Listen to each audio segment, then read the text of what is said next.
Bueno, continuamos entonces con el segundo panel.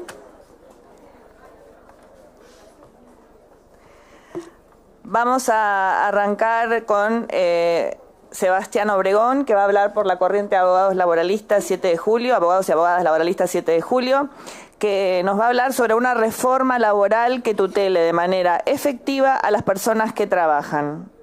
Sebastián. Bueno, buenas tardes a todos.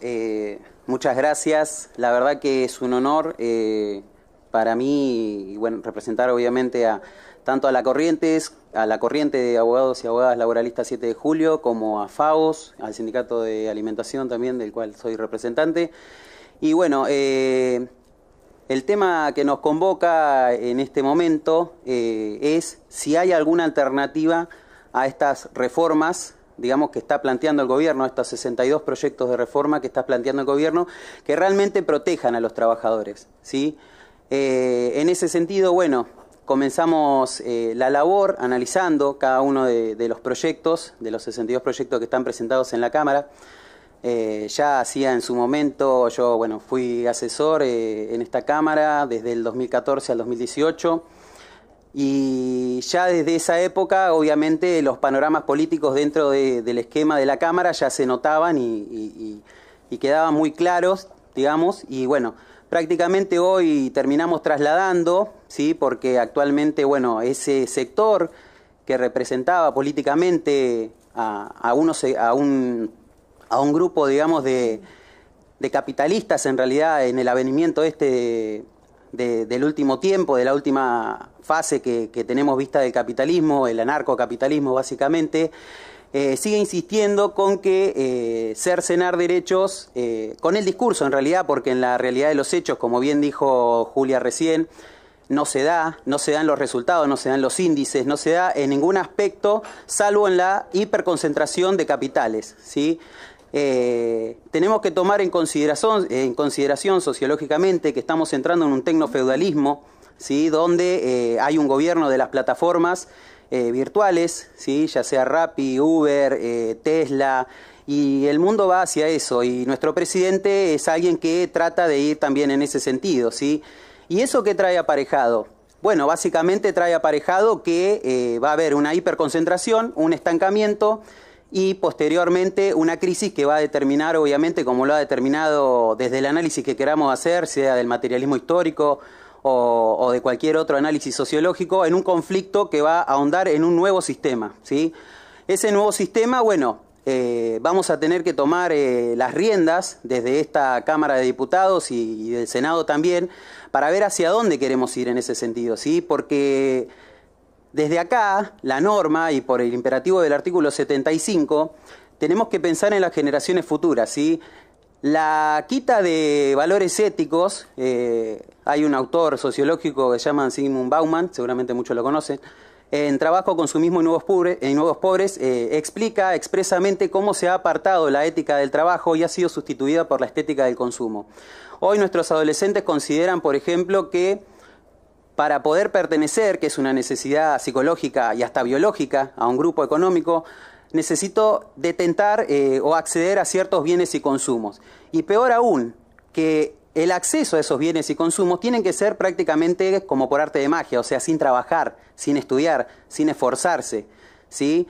Eso está generando, por ejemplo, consecuencias como que, por ejemplo, las personas son consideradas mercancías, básicamente, y solamente son válidas en tanto ese valor estético sea apreciable, ¿no? Así, en ese mismo sentido, también se va a dar si la persona vale en dinero, o sea, el éxito hoy se mide en dinero, ¿sí? Bueno, esta Cámara va a tener que tomar en consideración eso y va a tener que pensar también, como bien se dijo precedentemente, que la manda del artículo 75 establece que se debe propiciar a tratar de generar desarrollo humano y progreso económico con justicia social. Otra vez nosotros con la justicia social. ¿Qué es la justicia social? Bueno, es darle a cada uno lo que le corresponde dentro del bien común, ¿no? O sea, propiciando siempre al bien común. Esto que parece tan lógico atenta contra los intereses políticos, obviamente, de un sector que actualmente es el sector dominante tanto en el gobierno y ahora, bueno, con la conformación de la nueva Cámara, Más Aliados va a conseguir quórum, digamos, para aprobar leyes. Y subsidiariamente esa lucha es donde se da, básicamente, ese gran dilema que tenemos, ¿no?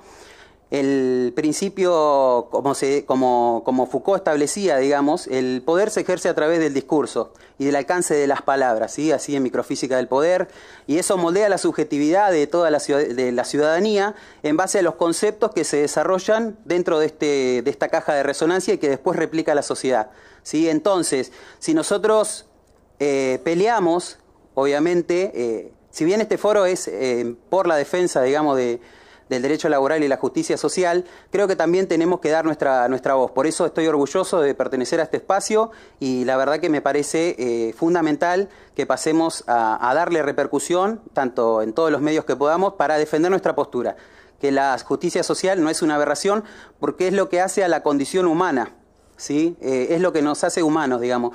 El capitalismo y actualmente el anarcocapitalismo que propicia, digamos, la creación, por ejemplo, de esquemas de estafas y de financiación que ha generado burbujas financieras que después terminan en crisis sociales, pelea, digamos, por implementar esa postura, ¿no? De que la justicia social es una aberración. Y sin embargo, nosotros tenemos que dar nuestra visión de las cosas, que obviamente es todo lo contrario. Y no tenemos que tener vergüenza ni nada, tenemos que estar orgullosos porque estamos en lo correcto. Y bueno, básicamente tenemos que luchar y seguir implementando ese concepto para que se normativice, ¿sí?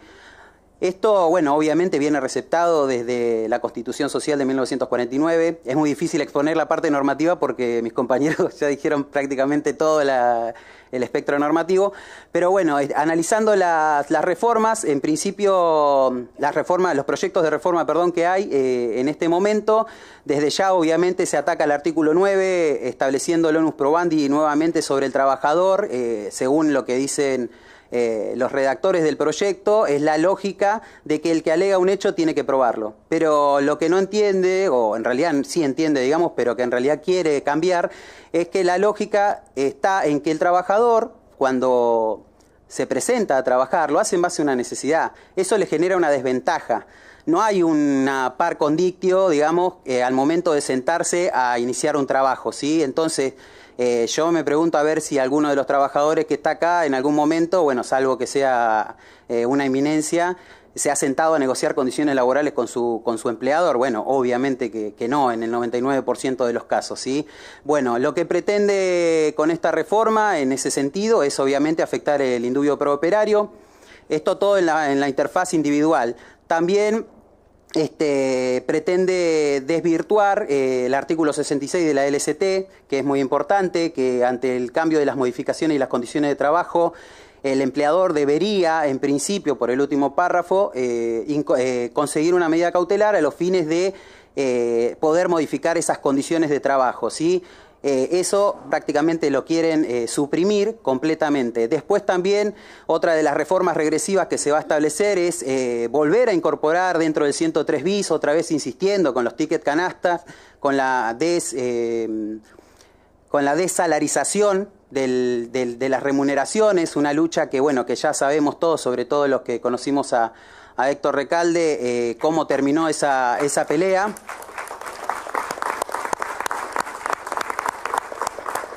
Y que no fue más que poner el caballo delante del carro, simplemente, ¿no?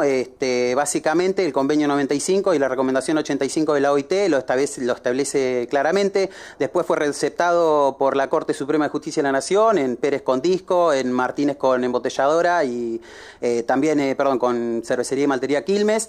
Y lo que prácticamente se buscó en ese sentido, ¿sí? Es que, consecuentemente, subsidiariamente, se va a desfinanciar también el sistema previsional argentino, ¿sí?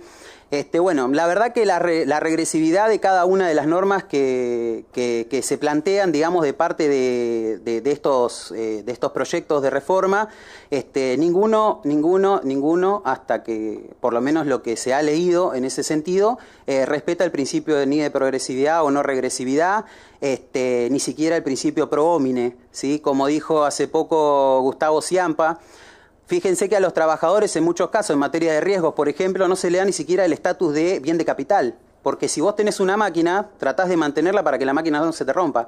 En cambio, para muchos empleadores, el trabajador, si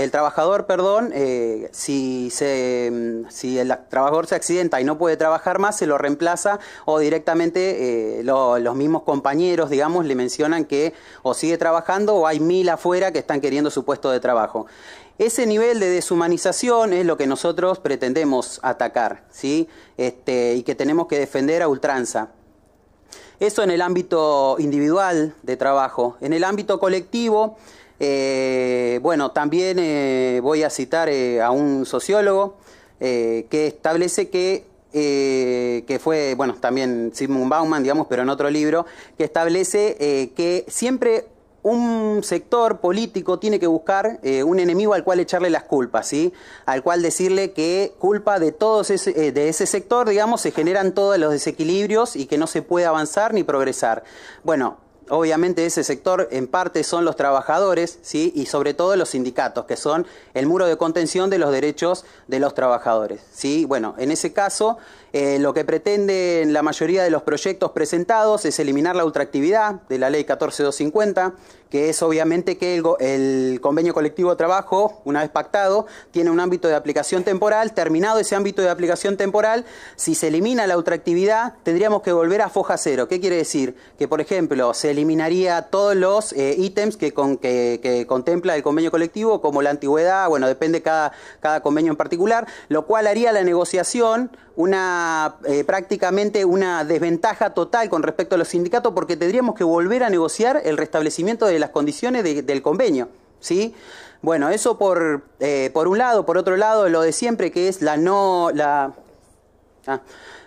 también que se quite la obligatoriedad de la retención de los aportes a los sindicatos, sí, el artículo 38 de la 23.551, no siendo obligatorio, prácticamente se va a dar una definición absoluta, porque hoy a la gente no le alcanza la plata, a nadie prácticamente, los trabajadores, incluso los que están sindicalizados y registrados, y no le alcanzan, no van a ir a pagar al sindicato la cuota sindical, eso desde ya.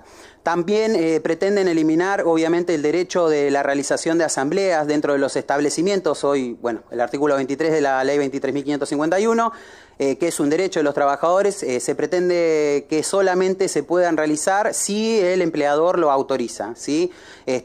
Así que, bueno, en principio, parte de estas pérdidas de derecho, obviamente, generarían una situación desde ya ultra desfavorable para los trabajadores y para los sindicatos, y como consecuencia va a tener la pérdida de derechos, ¿sí? Pensemos que el empleador, ¿sí? El empleador, bueno, ahí quiero hacer una aclaración, como dijo Julia en el último momento. Hablamos mucho con los empleadores, ¿no? Sobre todo con pymes y pequeñas y medianas empresas, digamos, en nuestro rubro. Y particularmente ellos entienden que, digamos, el sistema que se está implementando, el sistema económico actual, no beneficia a nadie. Cuando solemos analizar, digamos, los preventivos de crisis o suspensiones por falta de producción, nos encontramos con una respuesta que hacía años que no encontrábamos, que era: no tenemos demanda. O sea, no estamos vendiendo, ¿sí? Eso es consecuencia no de la ley laboral. O sea, es más, se le pregunta al empleador, por ejemplo, yo le he preguntado si el trabajador te sale gratis, ¿lo contratarías igual? Y si no tengo demanda, no, porque va a estar adentro del establecimiento dando vueltas. O sea, no tiene sentido, no va por el lado de sacar las cargas sociales. Lo que genera más empleo y mejor calidad y condición, obviamente, es la demanda, ¿sí? Y una defensa irrestricta de la producción nacional, no permitiendo, por ejemplo, la importación de productos que se producen dentro del país, ¿no? Esto es ABC, que parece tan lógico, ¿sí? Se entiende, y la única manera que puede llegar a dar una explicación de por qué se hace esto es básicamente para desviar el foco de la atención, ¿sí? Entonces se genera agenda a través de un conflicto con los sindicatos y con los trabajadores, digamos, a los fines de desviar la atención de lo que realmente quiere el poder político actual imperante, digamos, que es realizar todas las maniobras que hacen en materia financiera, y bueno, obviamente lo que ya sabemos, sacar de la agenda, digamos, los casos que tiene el empleador, el gobierno, digamos, yendo a una lucha con los trabajadores, ¿sí?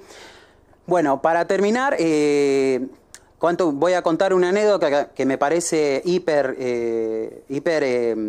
realista y gráfica para acreditar lo que está pasando, y es que para saber de que nos tenemos que salvar entre todos. Y es la anécdota de, seguramente muchos la conocen, de una fábrica de automotriz que estaba recorriendo la planta y el empleador le estaba mostrando al sindicalista cómo se habían implementado brazos robóticos y que esos brazos robóticos podían hacer el trabajo de 10 personas y demás. Y por último el empleador le dice, estos brazos robóticos no van a pagar cuota sindical.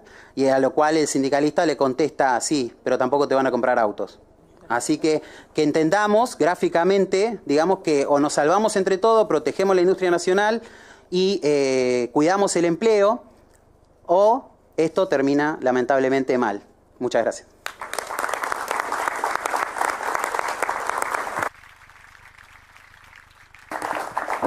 Muchas gracias, Sebastián. Seguimos con Mariana Martino de la Asociación de Abogados y Abogadas Laboralistas, que nos va a hablar de la precarización en el trabajo de estatales. Buenas tardes. Aplaudimos desde la asociación esta iniciativa, esta convocatoria, que creemos que es indispensable en este tiempo, en esta encrucijada histórica en la que nos encontramos todos y todas inmersos. Bueno, quienes nos han precedido en el uso de la palabra han hecho una muy buena caracterización del momento histórico que vivimos, y en este avance de extremas derechas que nos toca transitar hay un proyecto político que tiene al Estado como principal depositario de todos los embates y ataques, y que tiene que ver con la construcción de un Estado mínimo que favorezca la libre empresa y que no entorpezca el desarrollo del sector privado. Así ha sido anunciado por los medios, por muchas de las autoridades o los cargos máximos de nuestra actual gestión política. Para eso este gobierno avanzó en la eliminación de estructuras estatales que considera innecesarias, de áreas y competencias estratégicos del Estado Nacional, y desde la trinchera del empleo público hemos sido y somos testigos cómo, bajo el pretexto de mejorar la eficiencia y la eficacia administrativa, se oculta un objetivo mayor, que es desmantelar la capacidad del Estado, que tiene que ver con eliminar el rol social del Estado y que tiene que ver también con capturar la decisión política para ponerla al servicio de los poderes concentrados.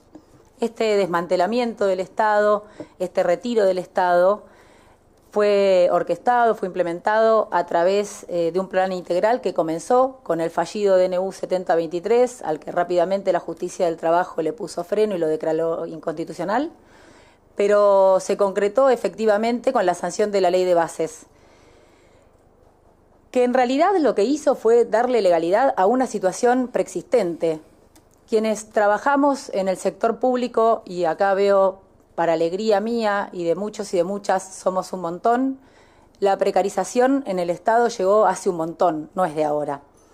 La falta de concursos, las dificultades de acceso a los cargos de la planta permanente, la cantidad de contratos basuras que existen en el Estado son un problema crónico y de larga data, y que violan lisa y llanamente el mandato constitucional de la estabilidad del empleado y la empleada pública.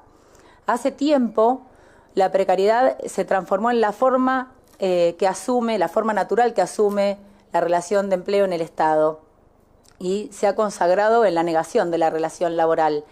Esta realidad tiene una consecuencia tangible y concreta sobre la vida de las personas que trabajan en la administración pública, que tiene que ver con la creación de dos categorías de trabajadores y trabajadoras, de primera y de segunda, con derechos, sí, porque la estabilidad da derechos, y sin derechos.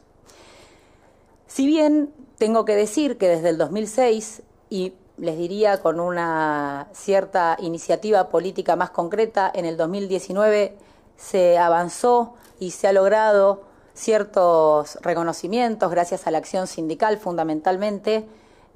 A diciembre del 2023, el 40% del personal de la Administración Pública Nacional era contratado y contratada. Esto da cuenta de la posición de inestabilidad política del vínculo laboral. Quienes trabajan en el Estado, no es nuevo, viven con temor, y diría terror no infundado, de perder su fuente de trabajo. En lo que va de esta gestión, el 30% de ese personal ha perdido su fuente de ingresos. Históricamente, la vulnerabilidad general del trabajo ha impactado en forma diferenciada sobre el empleo público, no estoy diciendo nada nuevo, pero desde julio del 24, con la sanción de la ley 27742, que reforma el Estado o la relación de empleo público, esto se ha visto apalancado en 4 ejes fundamentales que me gustaría compartir. El primero, la reducción de personal, ha salido por todos los medios a través, por un lado, de los despidos, como bien digo, que mayormente ha sido el personal contratado, ronda aproximadamente el 80%, según los informes que hizo el Centro de Economía Política Argentina, que mencionaba Julia Estrada en la mesa recién, y la Asociación Trabajadores del Estado. Se han perdido 59.800 puestos de trabajo en la administración pública, pero también por la huida de profesionales, de trabajadores y trabajadoras con mucha formación y trayectoria política que se han visto obligados a retirarse, a perder su trabajo por el congelamiento de salarios y la pérdida de poder adquisitiva real que han tenido en sus ingresos. Otro de los puntos en los que se apalancó este embate contra el empleo público ha sido la reducción y o la eliminación de áreas, competencias y organismos, ¿no? Con la excusa de que se han encontrado con un Estado desproporcionado, con roles duplicados y con poca efectividad, el Poder Ejecutivo Nacional ha resuelto, avalado por el Congreso de la Nación, disminuir la cantidad de ministerios de 18 a 8 y de secretarías de 106 a 52, es decir, que ha reducido un 50% la estructura de la administración. Si pensamos sobre qué áreas ha sido ese recorte, vamos a ver que son aquellas vinculadas a problemáticas sociales de alta complejidad, pobreza, desempleo, violencia, migración, salud, ¿no? Los recortes han, por supuesto, reducido sectores de trabajo y se han eliminado otros, algunos muy resonantes, como el Ministerio de Mujeres, Géneros y Diversidades, los centros de referencia territorial del Ministerio de Desarrollo Social, la ANSES, la Agencia Nacional de Discapacidad, el Instituto Nacional de Agricultura Familiar, Campesina e Indígena, Cultura. Bueno, es una infinidad, me quedaría todo el día mencionando organismos y áreas vitales del Estado que han sido vistos cercenadas. Ahora, esto no es una modernización laboral, esto es lisa y llanamente un daño deliberado a la institucionalidad pública. Esta gravedad, este impacto es diferenciado, por un lado, respecto de la pérdida de puestos de trabajo y del proyecto de vida de esas personas que queda trunco, y también porque se destruye la infraestructura del Estado tendiente a garantizar los derechos de la ciudadanía. Hay 2 aspectos finales sobre los que es clara la incidencia de esta reforma que tienen que ver la flexibilización y la legalización de la tercerización. Respecto de la flexibilización, desde la sanción de la ley de bases se pulverizó la estabilidad en el empleo, se introdujo un nuevo supuesto legal que habilita que ceda, valga la redundancia, la estabilidad, y que es la reducción por exceso en la dotación óptima. Esto amplía, por un lado, los márgenes de discrecionalidad del Estado, permitiendo que la estabilidad sea por causas que no son el desempeño laboral de las personas, y por otro lado, agrava en los factores de vulnerabilidad a los que se encuentran expuestos y expuestas quienes trabajan en el Estado, porque ahora dependen del capricho de los funcionarios de cada organismo, que son quienes están encargados de realizar los informes y las listas de la dotación óptima. Y por último, legaliza, decía yo recién, la tercerización en el Estado, porque como habrá leído alguien que sea curioso o curiosa por ahí, habilita que quien está en situación de disponibilidad pueda prestar servicios para empresas tercerizadas del Estado. Es decir, que se transfiere la responsabilidad del Estado y los riesgos de la relación laboral a terceros que son ajenos a esa relación. Es claro que en el Estado, y para quienes trabajan en el sector público, hay un quiebre histórico del resorte de la garantía que les permite la plena efectividad de sus derechos laborales, como es la estabilidad. La estabilidad es el derecho a la carrera, es el derecho a una remuneración justa, es el derecho a igual remuneración por igual tarea, es el derecho a la cobertura social y también a la cobertura y la representación sindical. La ley de bases es una sentencia de muerte de la estabilidad en el empleo público.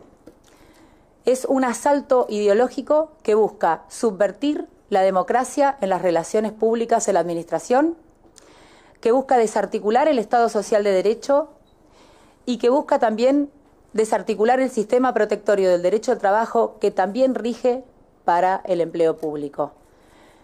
Este deterioro de las condiciones de trabajo daña la dignidad de las personas que trabajan en la administración pública, pero fundamentalmente también erosiona la democracia. Creemos que desde acá, desde este espacio, tenemos que defender la estabilidad, tenemos que pelear contra la precarización de las relaciones laborales en el sector público, también tenemos que defender la justicia social y las instituciones públicas, cada quien desde su lugar de pertenencia, pero fundamentalmente en unidad de acción, en una estrategia coordinada y en las calles, porque los derechos se conquistan en las calles. Muchas gracias.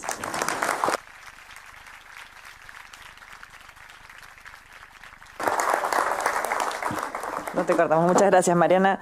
Seguimos ahora con Verónica Vidal del Grupo de Estudios de Derechos Sociales, que nos va a hablar sobre la protección en el trabajo de plataformas. Verónica. A todos y todas. No había prendido el micrófono, así que buenas tardes, reitero, a todos y todas. Es un enorme placer estar acá y agradezco profundamente. Tengo que tomar una medicación. Soy un ser humano, a pesar de que voy a hablar de tecnología. Pero agradezco, vuelvo especialmente a Roberto Pompa por convocarnos, por invitarnos y por ayudarnos a demostrarnos a nosotros y a nosotras mismas que no estamos solos, que somos muchas y muchas quienes estamos acá de pie en esta encrucijada, en estos momentos tan difíciles que nos toca afrontar, pero que vamos a dar la batalla y que finalmente vamos a salir vencedores en la defensa no solo del derecho del trabajo, sino en clave de justicia social para la protección y la defensa de quienes integran la mayor parte de la sociedad, que es la clase trabajadora. Estamos acá de pie, somos muchos. Bueno, me encomendaron hablar de un tema que me apasiona y que me llevaría mucho tiempo, pero que tiene que ver con la economía de plataformas, pero que titulamos algo así como protección de los trabajadores de plataformas. Y voy a encarar el tema desde la perspectiva que a mí me genera un impacto muy grande, que tiene que ver con esta capacidad del capitalismo de permanentemente reconfigurarse y readaptarse, ¿no? Y no siendo lineal, pero esto de pasar del capitalismo industrial, que le siguió el capitalismo financiero y le sucede el capitalismo de plataformas y también el de vigilancia. ¿Por qué lo planteo desde el punto de vista de la readecuación del capitalismo financiero? Bueno, porque antes pensábamos en el modelo fordista o en el que estudiamos en general todas las personas que estamos acá, o que lo vivimos trabajando, pensábamos en la constitución de una fábrica, ¿no?, que llevaba una inversión en términos económicos muy grande. En cambio, hoy con la economía de plataformas, bueno, la inversión inicial es muy baja, ¿no? Basta con tener un sistema de software y de algoritmos más o menos complejos para ya montar una plataforma digital y conectarlas con otros, la prestación de servicios. ¿Y qué tiene esto de crítico o de complejo o de preocupante? Muchas cosas, pero una que me parece muy importante es la que señala en el texto Capitalismo de Plataformas, que seguramente alguien ha nombrado o ha trabajado, de Nick Snisek, que da cuenta de esto que les decía, de la reorganización del capitalismo, que ante la caída paulatina de la rentabilidad, ¿no?, en el ámbito de la manufactura, se vuelca hacia los datos, se vuelca hacia la extracción de los datos, que es lo que quiero señalar como uno de los puntos centrales de la economía de plataformas, para mantener ese crecimiento económico y esa maximización de la riqueza. ¿Por qué? Porque cuanto más usuarios estén conectados en tiempo real en estas plataformas, y yo sé, ustedes estarán pensando cuando llega la parte de la protección de las personas trabajadoras, pero que todos y todas estamos involucrados, ¿cómo? No solo quienes ponen su energía psicofísica y su persona a disposición de estas organizaciones que les son ajenas para tener una retribución magra, muy magra, a cambio, sino que también quienes participamos como usuarios o como consumidores, ayudamos a enriquecer a esta casta, a esta aristocracia económica, financiera, que de unos pocos, que además son varones, que se mueven en esta economía concentrada de plataformas. Y con estos datos, además, que explican muchas otras cuestiones, y también el hecho de que hoy estemos gobernados por quien estamos gobernados, en estos datos que se vuelcan, quienes usamos, consumimos también, se analizan y no solo le dan más valor económico a estas empresas de plataformas, sino que le permite construir perfiles mediante los cuales predicen comportamientos y manipulan la conducta humana. Ahora bien, estas empresas, podemos decirle, para sincerarnos, de economías de plataforma, que muchas de ellas incluso cotizan en bolsa, sin embargo, los vínculos que tienen con la persona, con las personas que ponen su energía psicofísica para que estos puedan hacerse de los frutos de su trabajo, esos vínculos con estas personas son absolutamente precarios y de sobreexplotación. Todas estas plataformas, ¿no?, pensamos en Google, en Amazon, en Apple, generan un nuevo proceso de acumulación, ¿no?, pero además de deslocalización, no solamente del lugar que pensábamos antes físicamente que operaba la empresa, sino también de las personas trabajadoras, y perfeccionan la explotación laboral y la maximización de la riqueza. Zsuzanna Zuboff, que es una socióloga y una profesora de Harvard que yo estudié bastante, escribe un texto, La era del capitalismo de vigilancia. ¿Se acuerdan que les decía esta readecuación del capitalismo? Donde explica, ¿no?, que estas plataformas, además, nos brindan una suerte de servicios que creemos gratuitos, ¿no?, como Google, que nos brinda el Gmail, que todas tenemos que tener para usar Android, el Google Maps y demás. ¿Para qué? Para extraernos datos, porque el valor está en lo... Ahí está contestando Google, me está contestando especialmente, está sacando conclusiones, después va a hacer un resumen de lo que estamos diciendo. Son esto, ¿no? Y nos escuchan permanentemente, son un instrumento para obtener datos, como les decía antes. Entonces, tenemos que pensarlos en estos términos. Google, no usamos Google, Google nos usa a nosotros. Incluso Paloma Yanes habla de un inteligentísimo sistema de adicción, porque estamos cada vez más horas desconectados, ¿no? y sintiendo que tenemos la necesidad además de recurrir a estas plataformas para solucionarnos la vida cotidiana, y una suerte de gamificación, ¿no? Como si todo fuera un juego, subir una foto, pasar un dato, que genera además, no solo entre los usuarios y consumidores, sino entre las personas que trabajan para esta plataforma, una suerte de competencia, ¿no? Y también de competencia incluso desleal entre las plataformas para mantener a los usuarios, porque cuanto más usuarios tenga actuando, más datos voy a poder extraer y con eso maximizar mi riqueza, de modo que necesitan mantener a esos usuarios para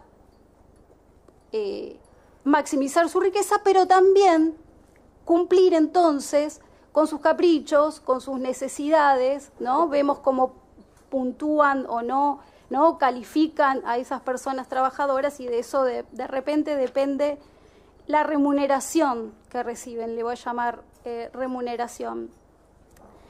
Esto pone en juego, por supuesto, las posibilidades del ejercicio de la libertad que tanto se nombra. 5 minutos, perfecto. En estos tiempos, y de la posibilidad de ejercicio de las personas trabajadoras también en un Estado social y democrático de derechos. Voy a decir solo esto, ustedes saben, y si no lo digo, y me pareció importante señalarlo porque la Confederación Sindical Internacional celebra el hecho de que muy recientemente en la Organización Internacional del Trabajo se haya logrado finalmente prever la posibilidad de que se firme un convenio de la Organización Internacional del Trabajo de carácter vinculante y una recomendación cuando cierto sector no de los empleadores, sino de los estados, querían que simplemente se arribara a una recomendación, ¿no? Un soft law. Bueno, fíjense, nos plantean, nos van corriendo el arco, ¿no? Como se dijo bien acá, y el gobierno actual plantea una reforma también en estas cuestiones. Veníamos en la época luego de la pandemia trabajando esta cuestión de cómo integrar a las personas trabajadoras y reconocer sus derechos, sea a través de un estatuto, sea integrándolos a la ley de contrato de trabajo. El gobierno, al menos eso se dice, plantea que no se llame a estas personas trabajadores, sino repartidores independientes, que sea absolutamente libre la forma que tengan, no solo de la soberanía del tiempo, ¿no? Que puedan decidir cuándo, cómo trabajar, sino, escuchen esto, que puedan convenir mano a mano con el usuario y el consumidor cuál es el precio que tiene su trabajo.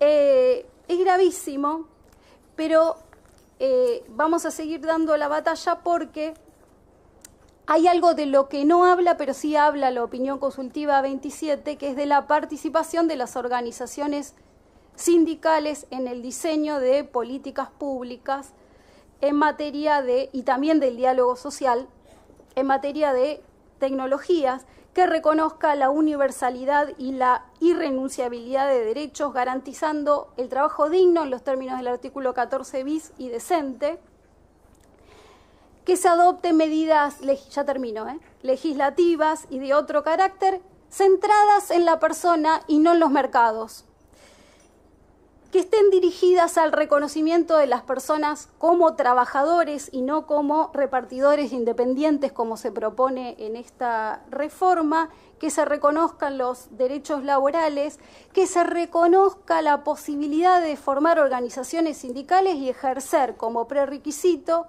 libertad sindical, negociación colectiva y huelga para estas personas trabajadoras. Entonces sí, si queremos, si podemos discutir una reforma en la que también no solamente se reconozcan los derechos de estas personas que siguen siendo, a pesar de los eufemismos, personas biológicas que necesitan descansar para volver a trabajar y tienen un límite biológico para poder, además de necesidades económicas para poder subsistir, pero queremos también la distribución del ingreso a través y de la riqueza de la negociación colectiva en la que tienen derecho a participar estas personas trabajadoras y también las mujeres, y negociar un dividendo digital en el que finalmente se haga realidad la participación en las ganancias de las personas trabajadoras. Así que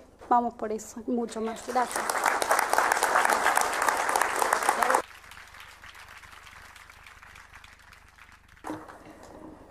Muchas gracias, Verónica. Seguimos ahora con el doctor Walter Arrigui, ex secretario de Seguridad Social de la Nación, que nos va a estar hablando de un tema que denomina hacia una seguridad social sostenible y con prestaciones suficientes. Doctor. Gracias. Buenas tardes. Previsión. Me tocó hablar de previsión. Fíjense, hace más de 21 siglos, Aristóteles, allá con su obra Política, ¿eh? Creo que fue en el año 350, hablaba de que el hombre es un animal político, pero agregaba además que es un animal racional y que tenía 5 notas características, ¿verdad? Algunos se ríen, pero es cierto. Está bien que nos fuimos lejos, pero no cambiamos. Como dijo recién Vero, seguimos siendo humanos, ¿no? Y hay una cuestión muy importante, fíjese, una discusión, recuerdo, de quinto año en la facultad, decían, ¿y si está privado de la libertad sigue siendo hombre o mujer? Sí, claro, obviamente, pierde derechos políticos, pero sigue estando vivo, sigue estando hombre. Acá viene la cuestión a la que yo quiero agregarlo, el tema de la previsión, prever. Estoy seguro que todos los que están acá, en algún momento en que se sentaron, pensaron, ¿y cuando termina esto qué hago? O después de este, ¿qué viene? O sea, prever lo que nos va a ocurrir también hace a la esencia del ser humano, respetando lo que dijo Aristóteles, desde luego, ¿no es cierto? ¿No? Pero la previsión individual, al ser sociales, requiere también la previsión social. Es elemental, es básico. No podemos no tener previsión social. Ahora bien, la pregunta que nos hacemos hoy es la siguiente. Atención. ¿Por qué modificar el orden institucional y legal, Emilia, de la previsión social? ¿Por qué? Si la sociedad y los gobiernos consideran que es necesario, esa es la respuesta, es necesario. Bien, la tercera cuestión es, ¿cómo hacerlo sin alterar el régimen institucional, el régimen legal y el régimen financiero o fiscal, si ustedes quieren, del país? ¿No? Y acá viene otra cuestión, o vienen varias cuestiones. Yo creo que la primera es algo que nos vienen mencionando desde todos los lugares, me refiero a todos los lugares públicos, ¿no? Y privados, la preocupación financiera. ¿Podremos financiar un régimen previsional tal cual como lo tenemos hoy? La preocupación financiera. Esto es como casi como una excusa, ¿no? Lo escuchamos en los 70, lo escuchamos en los 80 con más vehemencia, lo vivimos en los 90 con la privatización, ¿no? Y lo estamos empezando a sentir de nuevo hoy, ¿no? Entonces, uno dice, ¿pero esto por qué ocurre? Porque hay una brecha de credibilidad. Si le preguntamos a un joven, como lo dijeron, ¿qué va a hacer usted cuando? Y cuando no sé. Yo sé que me tengo que salvar solo, ¿no? Porque no confío en la seguridad social. ¿Por qué no confía? Porque primero en nuestro país hay algo, como diría Tomada, es ¿cómo se resuelve la inflación? ¿No? ¿Cómo se resuelve? La inflación y el narcotráfico, dos cosas que, ¿cómo se resuelven? Él vive en México. De paso digo que tenemos con nosotros un docente de la Universidad de Guanajuato, Héctor. Gracias por venir.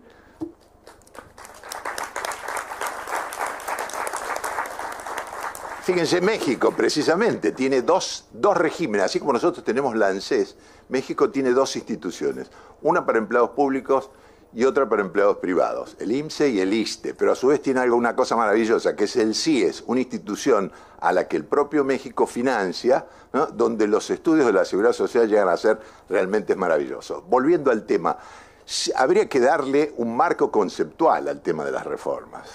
Y ahí vienen, desde mi punto de vista, 5 preguntas o 5 temas, si se quiere, que son fundamentales.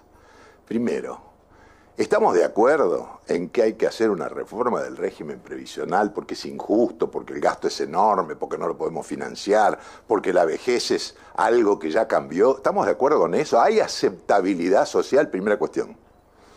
Segunda, si lo hiciéramos, ¿existe la viabilidad financiera para financiar este nuevo régimen que queremos inventar? La tercera, la factibilidad política. Estamos en un momento en que es factible políticamente hacer una reforma. Otra cuestión fundamental, no puedo dejar de mirar a Emilia, porque es el mercado de trabajo. Hay una conexión indiscutible entre la previsión y el mercado de trabajo. Sí, me refiero a Emilia Roca, personaje maravilloso del Ministerio de Trabajo. Hay una conexión inevitable. Si un mercado de trabajo despide, elimina, como hemos visto acá, si el empleo formal va desapareciendo, si cada vez es menos la cantidad de personas en relación de dependencia y cada vez más los autónomos, pues entonces la previsión social se maneja diferente, tiene efectos distintos.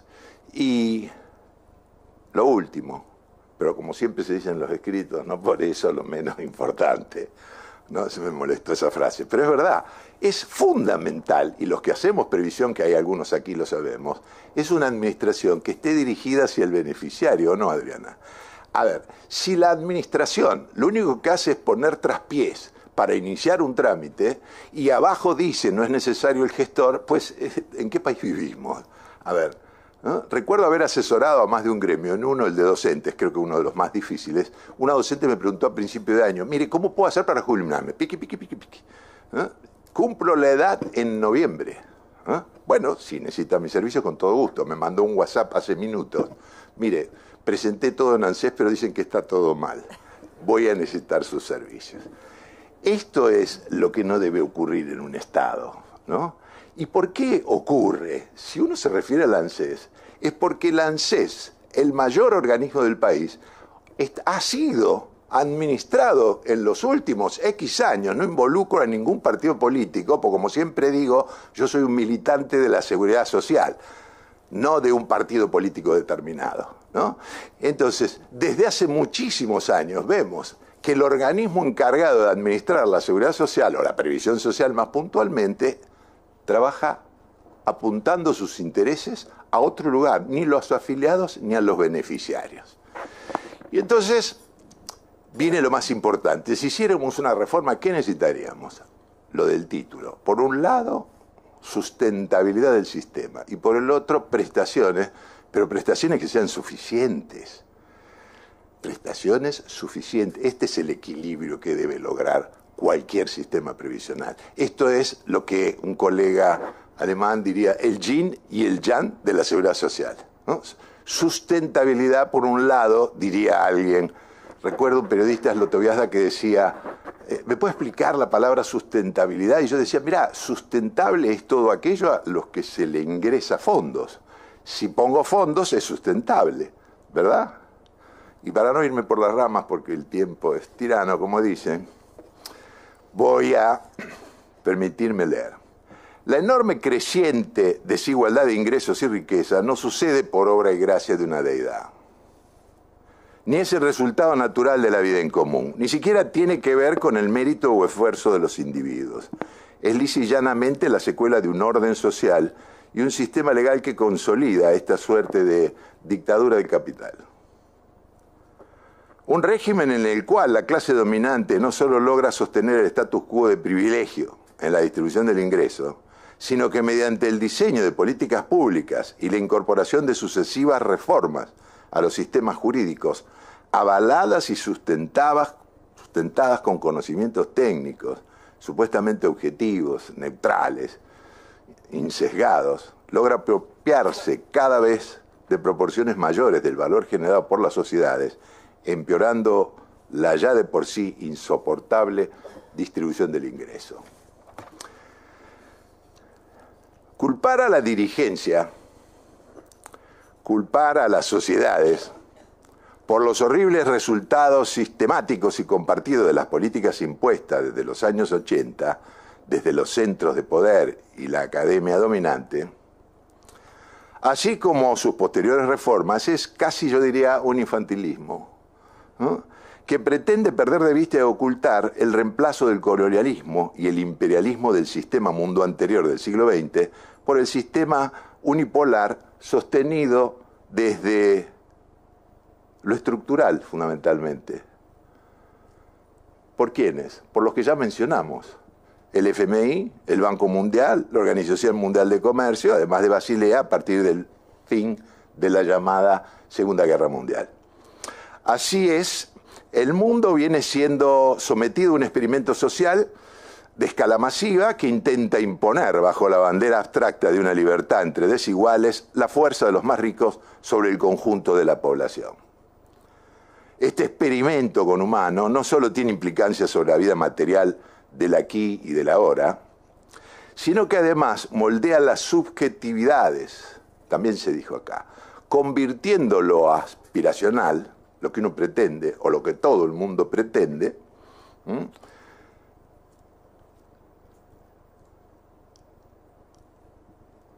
para que las clases subalternas tengan objetivos que terminan siendo su propio cepo.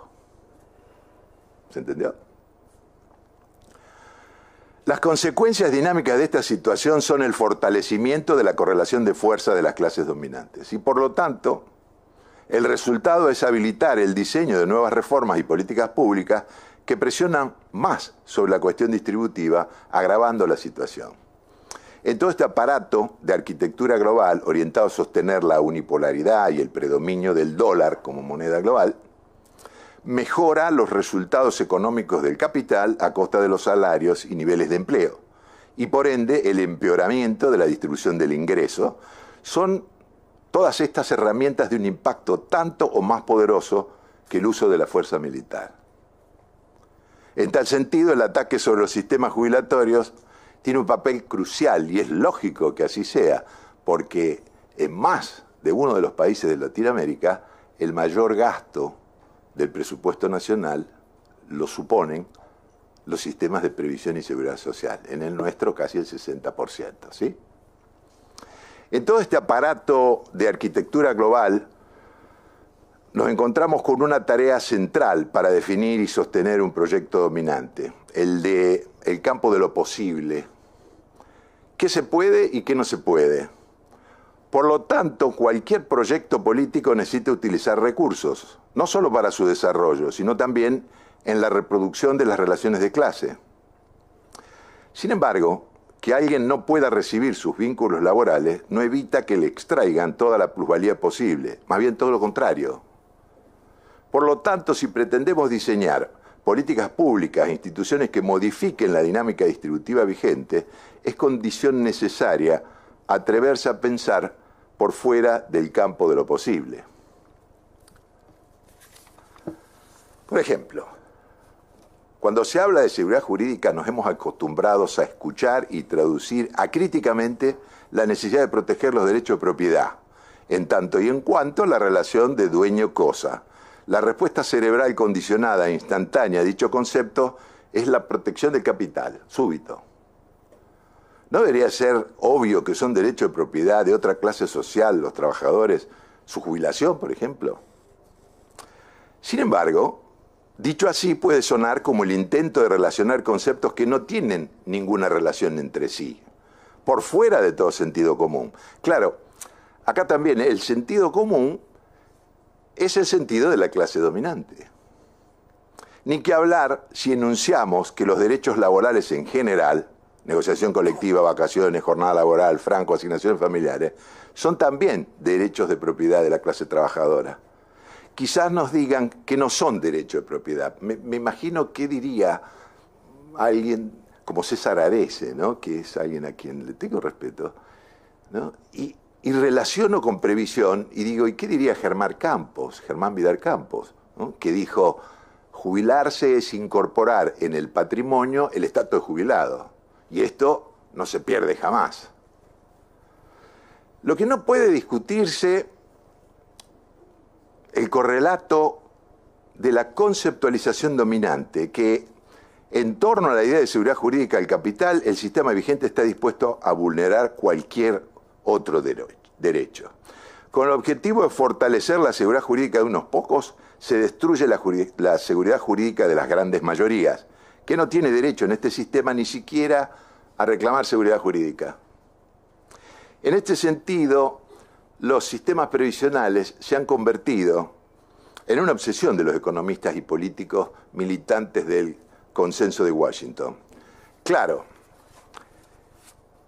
los países que tienen, como decíamos recién, un sistema jubilatorio robusto, sus prestaciones representan el porcentaje más relevante de las erogaciones del sector público. Ahora, uno se permite preguntar, ¿por qué a los sistemas previsionales se le exige el autofinanciamiento de todas las políticas públicas? ¿Por qué solo al sistema previsional? ¿Por qué no al sistema educativo? ¿El sistema educativo está equilibrado? ¿Es sostenible? ¿Es sustentable? ¿No? ¿Por qué el régimen previsional, evaluado permanentemente por actuarios, tiene que dar resultados positivos? Esto es una cuestión. La otra, ¿por qué seguimos pensando en la edad cronológica? ¿Por qué decimos se es viejo a los 60 o a los 65? Sabemos que la ley tiene una presunción, pero es una presunción iuris tantum, ¿no? Yo tengo amigos que con 96 me han llamado por teléfono al mediodía, ¿no? Y a las 5 de la tarde me dijeron, me interno, lo cito, Mario Paganini, y a las 11 de la noche su socia me dijo, falleció. O sea, el concepto de vejez, utilizado desde lo cronológico, confunde en un régimen previsional. ¿Por qué? Y esto viene de la demografía, una de las ciencias que se utilizan para evaluar la previsión social. Fíjense, en la década del 50, una persona de 55 años tenía una expectativa de vida de 18. Hoy, una persona de 65 años tiene una expectativa de vida de 18 años. En el año 2050, según los demógrafos, una persona de 72 años tiene una expectativa de 18 años. Con lo cual, entonces, uno debería ver, para el régimen previsional, cuál es la expectativa de vida que nos queda para decir cuándo una persona es vieja y cuándo no lo es. ¿Verdad? Hay gente que se siente vieja y hay otra gente que ve que lo observan como si uno fuera un viejo, ¿no? Es un poco lo que me viene ocurriendo, digamos. Yo no me siento viejo para nada, pero uno vio, le dicen señor, etcétera, y ahí viene la confusión, ¿no? Pero, perdón, me siento mucho más productivo ahora que hace 20 años, porque además, después de 47 años de ser funcionario público, ser autónomo es una maravilla, es algo fantástico, es algo increíble. Pero volviendo ¿a dónde? A las preguntas fundamentales. Si queremos hacer una reforma del régimen previsional, si queremos ser justos, si queremos ser equilibrados, si queremos vivir con esa tranquilidad de que cuando no nos contraten más la fuerza de trabajo, porque nos ven viejos y quizás lo seamos, ¿qué va a ocurrir con nuestro sistema jubilatorio? ¿Podré mantener el nivel de consumo? Lo que observamos en nuestro país es una variedad maravillosa que se critica desde todos los puntos de vista. ¿Por qué? Porque tenemos un régimen nacional que administra el ANSES, tenemos 13 cajas provinciales que en principio pagan entre el 70 y el 82%, tenemos más de 70 cajas de profesionales, tenemos 42 regímenes complementarios, y se lo mira desde otro lugar y dice, esto es un bodrio, ¿no? Claro, hay una tendencia del ser humano a asegurarse lo que le va a ocurrir cuando llegue a ser viejo. ¿Por qué es un bodrio tener una caja complementaria? ¿Por qué está mal aportar a la caja de abogados de la provincia de Santa Fe y también aportar a la de Córdoba? Si yo trabajo en Córdoba, ¿cuál es el problema? ¿Ah? Yo puedo ahorrar, dejar de consumir hoy para consumir mañana, o puedo utilizar los regímenes jubilatorios vigentes a los que me puedo afiliar para obtener tantas prestaciones como derechos cumplen cada uno de esos regímenes, ¿verdad? La pregunta para una reforma nacional, o las preguntas serían, ¿qué queremos? ¿Un régimen universal? Y acá viene una pequeña crítica a los proyectos, pequeña gran crítica a los proyectos que estamos viendo que se presentan acá en este ámbito. Un primer proyecto que vimos es que dice, sigue igual. Por un lado, la PBU va a ser la prestación generalizada, universal. Pero claro, eso dicho así, parece bien, es lo mismo. Bueno, antes se pagaba la PBU, ahora se paga una prestación a todo el mundo. No, no es lo mismo. A ver, la PBU forma parte del sistema caja de jubilación. La contribución patronal financia también la PBU. Si ahora hay un régimen general donde todo el mundo cobra una mínima, ¿y la contribución patronal dónde va? ¿Sí? ¿Se entienden esto? Esto es un poquito técnico. Pero digo, suavemente se introducen diferencias y volvemos a cosas que ya vimos, que no funcionan. A ver, hace muchos años vino la secretaria de Seguridad Social de de Israel, ¿no? Stergejkovic, y dijo, ¿puede explicar cómo es el sistema nacional? En un pizarrón muy largo mostramos cómo era el régimen nacional y cómo eran los regímenes provinciales, ¿no?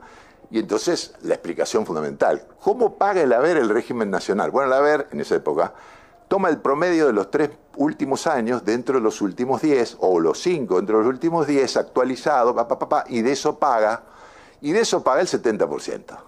Salvo que, ahí termino, salvo que tenga un exceso de edad. Muy bien. ¿Y cómo pagan los sistemas provinciales? Bueno, los sistemas provinciales, en su enorme mayoría, pagan el 82%, el 70%, si se excede de la edad, el 75%. ¿Y qué está ocurriendo hoy en el país? Le digo, bueno, el gobierno ha propuesto, estoy hablando de la década del 90, ¿no? 96, 97, ha propuesto que los regímenes provinciales pasen a la nación. Y esta señora dijo, pero si los regímenes provinciales pagan más, ¿por qué la nación no pasa a las provincias? ¿No? ¿Por qué narro esta anécdota? Porque conocer el sistema previsional argentino, yo llevo 50 años en el tema, y todavía podría decir que no lo manejo. Es algo muy difícil. Sí nos podemos hacer la pregunta, ¿cuál es el régimen o cuál es la jubilación que queremos? ¿No? Y acá ya no tiene que ver con abogados y los que estamos en la especialización, demógrafos, actuarios, etcétera. Ahora tendrá que ver cuál es el sistema financiero que va precisamente a sustentar o a sostener el régimen que decidamos de común acuerdo.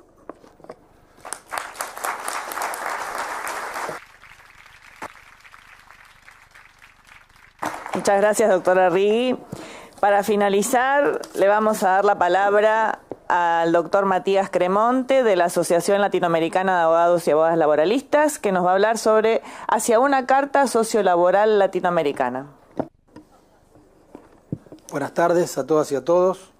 Muchas gracias primero a mis compañeras y compañeras del Foro para la Defensa del Derecho del Trabajo y de la Seguridad Social por este privilegio de ser parte de uno de los paneles, y muchas gracias también, o principalmente, a todos y todas ustedes por estar acá, por haber colmado este salón, lo cual da cuenta, lógicamente, de una preocupación compartida por la situación, pero también de un compromiso, y de eso se trata este foro, por hacer lo posible para que garantizar la vigencia del derecho del trabajo y luchar por la justicia social.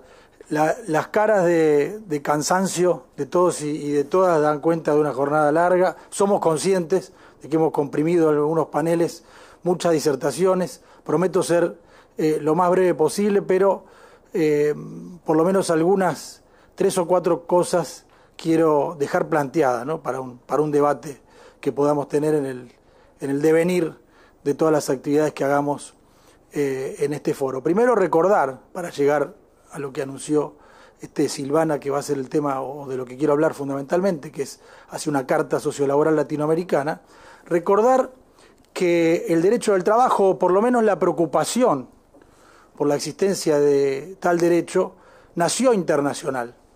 Y nació internacional porque la clase trabajadora y el movimiento obrero del mundo se concebía como parte de una clase y planteaba desde los orígenes que a misma actividad, misma protección, como una de las principales banderas. A mediados del siglo XIX ya existía una asociación internacional de trabajadores, lo que habla de esa concepción internacionalista. Lamentablemente, en cierto sentido, un poco perdida, pero creo que bien vale la pena recordarlo.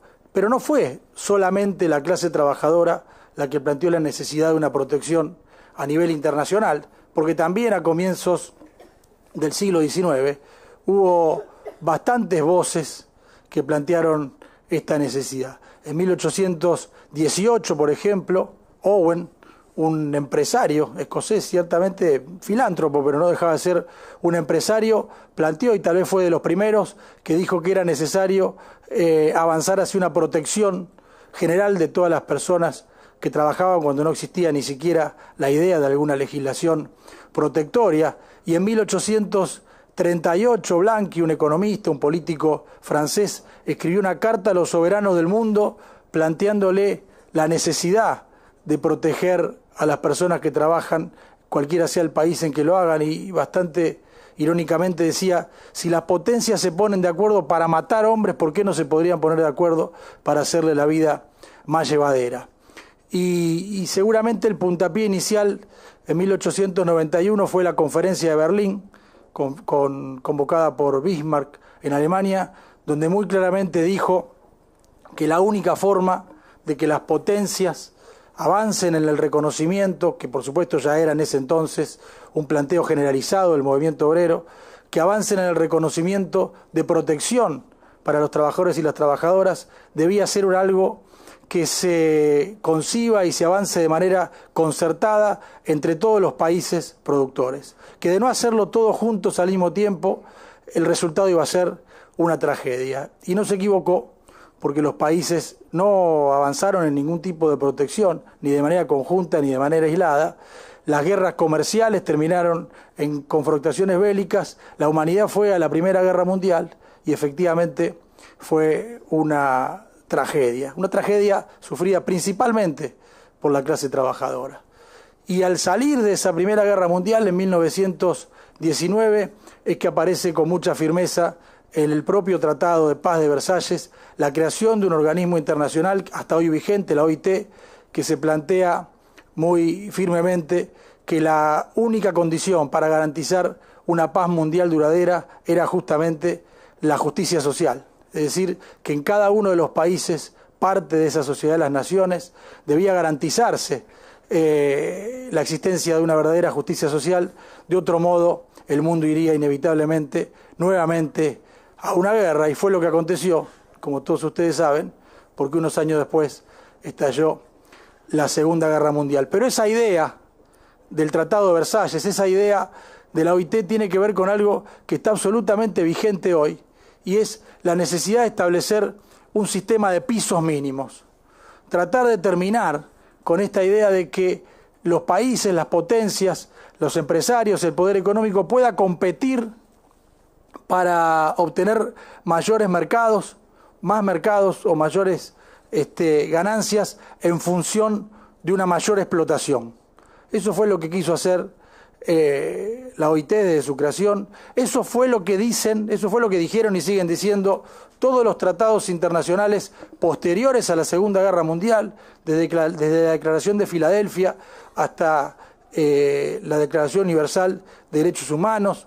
Los países juraron, prometieron y aseguraron que nunca más se iba a ir a una situación de guerras, nunca más se iba a basar la competencia entre países en función de una mayor explotación, que las tragedias de Auschwitz y de Hiroshima habían servido de ejemplo para ese nunca más universal, pero sin embargo todas esas ideas evidentemente fracasaron y estamos en un mundo que evidencia una desigualdad sin antecedentes en la historia de la humanidad, guerras económicas, pero también guerras comerciales, tragedias humanitarias, tal vez también sin precedentes, y eso es lo que nos lleva a reafirmar aquella idea que no por fracasada deja de ser relevante, necesaria e imprescindible. Esa carta sociolaboral latinoamericana que proponemos desde la Asociación Latinoamericana de Abogados y Abogadas Laboralistas tiene que ver con eso. Tiene que ver con que los estados del mundo, pero en este caso por lo menos de América Latina y del Caribe, deben comprometerse a garantizar una serie de pisos mínimos y evitar que las empresas, que el poder económico compita entre sí, empujando reformas laborales regresivas para poder obtener mayor rentabilidad. Por supuesto, no nos fue todavía demasiado bien, ¿no? O sea, todos saben que no existe una carta sociolaboral latinoamericana, por el contrario, lo que sí existen son reformas laborales regresivas, una tras otras, y países que compiten efectivamente entre sí por mercados a través de la posibilidad de una mayor explotación, pagar menores salarios, trabajar mayores jornadas de trabajo, en peores condiciones, es lo que hace que el poder económico compita por una mayor rentabilidad. Sin embargo, no perdemos las esperanzas. Esa carta, ese proyecto de carta sociolaboral latinoamericana, que si quieren y tienen la curiosidad de leer su contenido, porque además es una propuesta abierta, desde luego, está en nuestra página, en el sitio de la Asociación Latinoamericana de Abogados y Abogadas Laboralistas, fue presentada a todos y cada uno de los últimos presidentes de la CELAC, desde Alberto Fernández hasta Andrés Manuel López Obrador, pasando por Xiomara Castro y el propio Lula, que es el actual o está por asumir como actual presidente de la CELAC, recibieron ese proyecto de carta. Todos y cada uno personalmente o a través de sus ministros de Trabajo se comprometieron a avanzar en ello.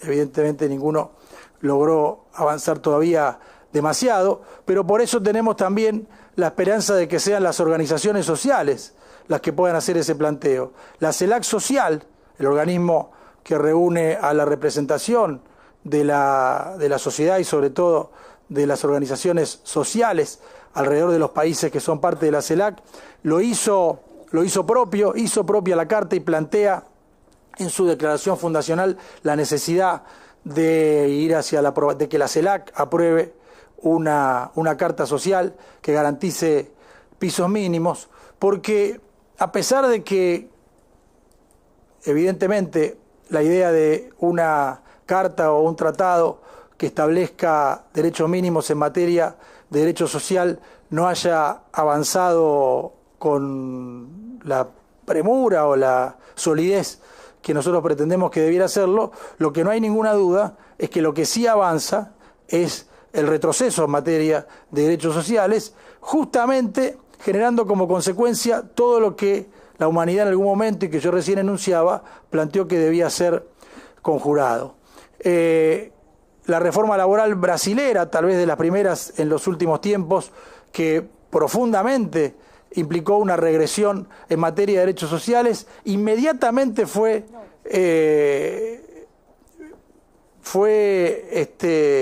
parte de los planteos del poder económico en Argentina, que le exigían en ese entonces al gobierno de Mauricio Macri una reforma laboral que inmediatamente presentó y que por la resistencia del movimiento obrero no fue aprobada.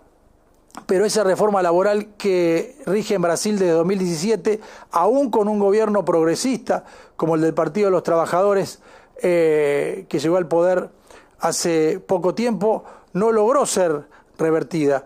Y ninguna de las reformas laborales regresivas que avanzaron en el mundo en las últimas décadas, a pesar de gobiernos progresistas que intentaron dejarlas atrás, pudo ser realmente derogada para ir hacia una propuesta de una reforma laboral o de un proyecto laboral progresista. Por eso lo que planteamos son dos cosas. Primero, al foro, como parte de este foro, la posibilidad y la necesidad imperiosa de que incorporemos a la agenda de tratamiento y de impulso de todas las políticas que proponemos la pelea porque una carta, no necesariamente la nuestra, una carta sociolaboral latinoamericana sea aprobada.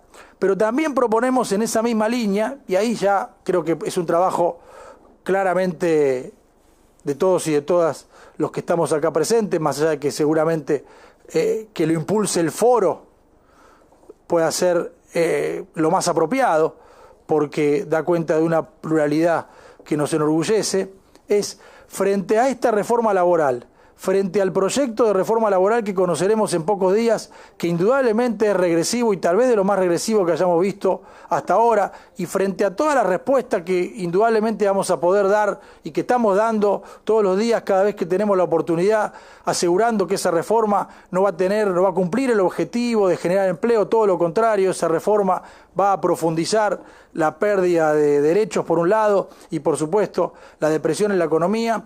Lo que tenemos que proponer es una reforma laboral alternativa, una reforma laboral progresista, una reforma laboral que asegure todos los derechos que se perdieron, no solo tomando como base la ley de 1974, sino todo lo que está por delante. ¿Por qué no pensar que frente a una reforma laboral regresiva nosotros podemos oponer una reforma laboral que asegure una jornada limitada a mucho menos que las 48 horas semanales que están vigentes desde hace más de 100 años en Argentina?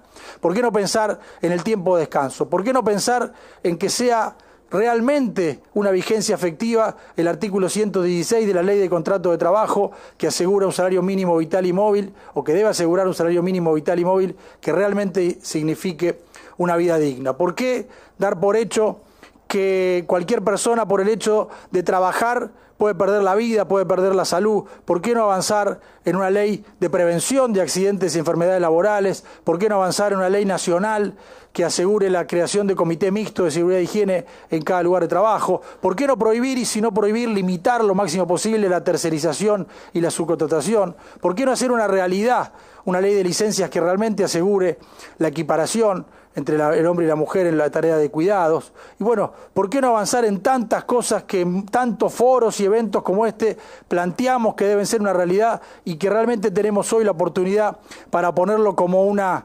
contraposición a ese proyecto regresivo? Probablemente sea una utopía, probablemente sea utópico en este contexto y en este recinto, pero bueno, como decía Galeano, la utopía existe y la utopía sirve por lo menos para esto que estamos haciendo, que es caminar juntos. Muchas gracias.